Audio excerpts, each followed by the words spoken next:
12 aprel 2025-ci il tarixdə Yazıçılar Birliyinin Xəzər bölməsində poeziya gecəsi keçirilib. Tədbirin açılışında Azərbaycan Yazıçılar Birliyinin yaradıcılıq məsələləri üzrə katibi İlqar Fəhmi iştirak etdi. Bu kimi tədbirlərin keçirilməsinin önəmli olduğunu bildirən İlqar Fəhmi şeir deyərək poeziya gecəsini açmış oldu. Mən bu cür tədbirləri həmişə alqışlayıram, çünki bizim gənclərin öz ruhundakı poetikanı üzə çıxarmağına xidmət edir.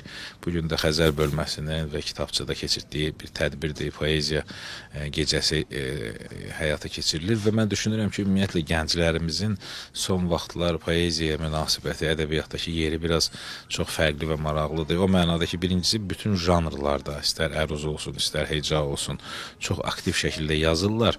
Və bir də xoşuma gələn cəhət gənclərdə nədir? Məsələn, bizim nəsildə belə bir adət vardı da, insan şeiri yazmağı ilə öz işini bitmiş hesab edirdi və düşünürdü ki, artıq mən bundan o tərəfi nə edə bilərəm ki, mən şeiri yazdım və s.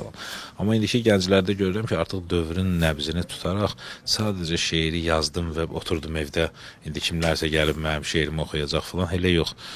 Bunlar artıq bunu bu cür belə tədbirlər keçirdib tamaşaçılara, dinləyicilərə, poeziya sevərlərə çatdırmaq üzərində müəyyən layihələr həyata keçirdir. Sosial şəbəkələrdə çox aktivdirlər. Audiovizual materiallar, məsələn, qururlar, mən çox sevirəm. Məsələn, bəzən özlərini çəkirlər, müəyyən şeir deyərək, fon qoyurlar, musiqi qoyurlar. Yəni, daha maraqlı çatdırmağa çalışırlar ki, bu çox fərqlidir də, yəni gözəldir. Daha sonra söz fəxri qonaqlardan olan xalq artisti Fidan Hacıyevə verildi. Ümumiyyətlə, biz həmişə gənclərə gərək dəstək verək. Mən özüm də musiqi məktəbim var. Orada da mən opera sahəsində, klassika sahəsində mən də çox gənclərə opera ifaçılığına dəstək olaram və nə gözəl ki, belə bir tədbirlər var.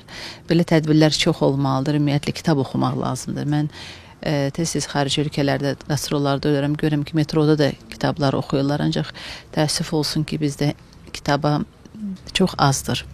Ona görə belə tədbirlərin olmağı çox-çox yaxşıdır, tez-tez olsun və gəncləri biz cəlb etməliyik. Tədbir iştirakçıları arasında gənc şairlər də yer almışdı. Düşündük ki, gənclərə bir stimul olsun, mən də bir gənc şair olaraq. Bugün Azərbaycan ədəbiyyatında gənclərin nə qədər yeri var və yaxud nə qədər yaddılar bu sahədən. Ümumi olaraq onu demək olar ki, Azərbaycan gənc şairlərinə motivasiya eləmək lazımdır. Bu Yazıçılar Birliyində üstünə öhdəlik düşür.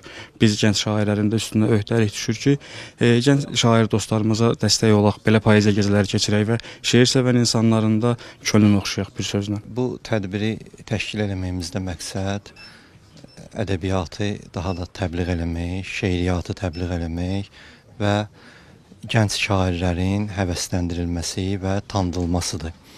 Ki, həmişə zövqsüzlükdən şikayət edirik adətən, amma biz şikayətçilərdən deyilik, çalışırıq ki, qəlbimizdə şikayət olan mövzulara əməlimizlə müdaxilə edək. Bundan sonra tədbir boyunca poeziya unutdurur, yoxsa xatırladır sualına cavab axtarıldı.